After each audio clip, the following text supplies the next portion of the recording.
हमारे भी कई बार इस प्रकार का भाव बना और सारी तैयारियां हो गई कि हम भी कैलाश मानसरोवर जाएंगे। क्या कहते हैं वो, पासपोर्ट वगैरह बनाना पड़ता ना आजकल, तो वो सब तैयारी हो गई और ये जाना हो गया कि कैलाश मानसरोवर जाना है। उसी समय एक महात्मा आए, आप जानते हैं उन महात्मा को, पूज्य ब्रह्मर्षि देवराहा बाबा के शिष्य हैं श्री हंस देवराहा बाबा। अपने मोहल्ले में ही टिकारी घाट है, उनका स्थान है। तो उसी समय हमको जाना था वहाँ, उसी गर्मी के समय में कैलाश मानसरोवर जाना था। तो हम उनका दर्शन करने गए, कई साल पुरानी बात है। बड़ी भीड़ थी वहाँ, मचान पर बैठे थे बाबा, अलग ही रंग उनका, कुछ ब्रह्मवाणी में अलग ढंग की बात, रे पे पे पे पे, तू ही तू, मैं ही मैं, जाने का भाषा समझना बड़ा कठिन काम उनका। तो जैसे ही हम वहाँ गए तो हमारा उनका कोई परिचय नहीं था, लेकिन जैसे ही हम वहाँ पहुँचे तो उन्होंने सारी भीड़ को वहाँ से हटा दिया, सारी भीड़ को।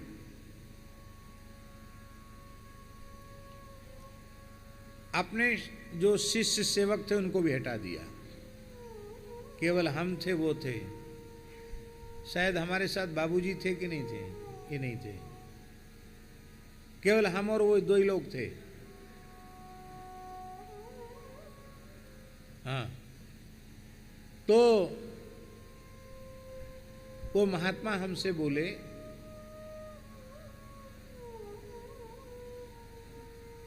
कि आपका एक ऐसा दुर्लभ योग है। पहले तो बोले कि हम और आप पूर्व जन्म के कुछ हैं, ऐसा कुछ उन्होंने कहा। भगवान जाने उनकी भाषा तो अपने ढंग की थी। बोले हम और आप बिहारी जी की सखी हैं पूर्व जन्म की, ऐसा बोले। फिर एक बात बोले कि आपके एक ऐसा विलक्षण योग है जो दुर्लभ है। आप अपने मन में जिस बात का संकल्प कर लेंगे भीतर से, उसको दुनिया की कोई ताकत रोक नहीं सकती, वो पूरा होगा। आप संकल्प कर लो। हमने उनको बताया नहीं था कि हम मानसरोवर जाने वाले हैं, अपने आप ही बोले आप संकल्प कर लो कि हम कैलाश मानसरोवर तभी जाएंगे जब वो भारत का था भारत में आ जाएगा, नहीं तो नहीं जाएंगे।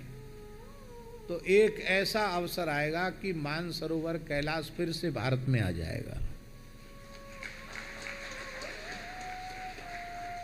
तो हमको बड़ी प्रसन्नता हुई। हमने कहा भाई इतनी सी बात, हम वैसी थोड़े दूसरे हिसाब के हैं, उतनी बर्फ में पता नहीं श्वास कैसा रहे, तबीयत कैसी रहे, मरीज तो पहले से ही हैं।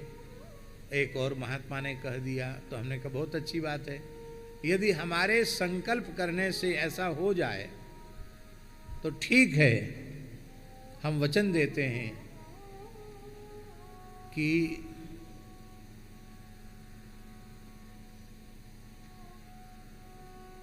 यदि हमारे जीवन काल में स्वस्थ रहते हुए कैलाश मानसरोवर फिर से भारत में आ गया तो हम दर्शन करने जाएंगे, अन्यथा हम यहीं से उस तीर्थ को प्रणाम करते हैं। उसके बाद हमने फिर जाने का निश्चय ही त्याग दिया। अब भगवान की इच्छा होगी आ जाएगा भारत में, भारत का ही था। ये तो 62 की लड़ाई में ही चीन ने कब्जा कर लिया। 65,000 वर्ग किलोमीटर भूमि चीन के कब्जे में चली गई। उसमें हमारा कैलाश चला गया, मानसरोवर चला गया, तिब्बत चला गया। हमारे पूज्य गुरुदेव पहाड़ी बाबा महाराज कहते थे तिब्बत तक, बर्मा तक हम पैदल पैदल चल करके गए। काबुल गंधार तक, अफगानिस्तान तक पैदल चल करके महाराज जी कहते थे हम गए हैं। सब जगह भारतीय सनातन संस्कृति का आदर था। तब से मानसरोवर जाने का मन छोड़ दिया। और एक बात, उसमें राम मंदिर बना नहीं था, राम जी टेंट में थे। वो हंस देवरा बाबा ने एक बात और कही, आपने जो राम मंदिर के बारे में संकल्प किया है वो भी पूरा हो जाएगा। हमें खुद विश्वास नहीं था। एक बार अपने राम गए थे, करुणानिधान भवन में कथा थी, माता जी ही संभवता थी उस कथा में, रामनवमी का अवसर था और हमारी वह एक ही रामनवमी थी अयोध्या जी वाली, नहीं प्राय हम रामनवमी को अयोध्या जी में नहीं रह पाते हैं। और उस समय राम जी टेंट में थे, तो हम चले गए गोकुल भवन के पास से, उधर से राम जी का, रामलला का दर्शन करने गए। तो इतनी भीड़ में फंस गए, एक तो रामनवमी का दिन, सवेरे से लाइन में लग गए, इतनी भारी भीड़ में फंस गए कि न तो आगे बढ़ सकें न पीछे जा सकें। धक्का लगते लगते लगते लगते राम जी तक पहुंच गए, रामलला तक पहुंच गए। और रामलला पहुंचे कि हमको 1 मिनट भी खड़ा नहीं रहने दिया गया। भाई भीड़ इतनी थी, उसमें किसी पुलिस वाले का दोष नहीं, पर हाथ पकड़ के चलो दर्शन हो गया, चलो। हम दंडोत भी नहीं कर पाए, ठीक से निहार भी नहीं पाए। चलते चलते हम कह के आए रामलला से, अब जब आपका दिव्य भव्य मंदिर बनेगा तो ही हम आएंगे, अयोध्या तो आएंगे, पर आपका दर्शन करने तभी आएंगे जब आप मंदिर में विराजमान हो जाएंगे, नहीं तो नहीं आएंगे। और उसके बाद कई बार अयोध्या जाने का अवसर हुआ, कई बार लोगों ने कहा कि चलो दर्शन कर लो, आपको बिल्कुल लाइन में नहीं लगना पड़ेगा। हमने कहा हम नहीं जाएंगे। और भगवत कृपा से जब राम मंदिर का पुनः भूमि पूजन हुआ, रामलला का मंदिर बनना निश्चित हुआ, तो उसमें जो मुख्य रामलला विराजमान हैं, उनके श्री रामार्चन में राम कुंज वाले महाराज जी के साथ सहस्रार्चन का, प्रधानमंत्री तो दूसरे दिन आए, हमको एक दिन पहले ही भगवान का रामलला का सहस्रार्चन का सौभाग्य मिला।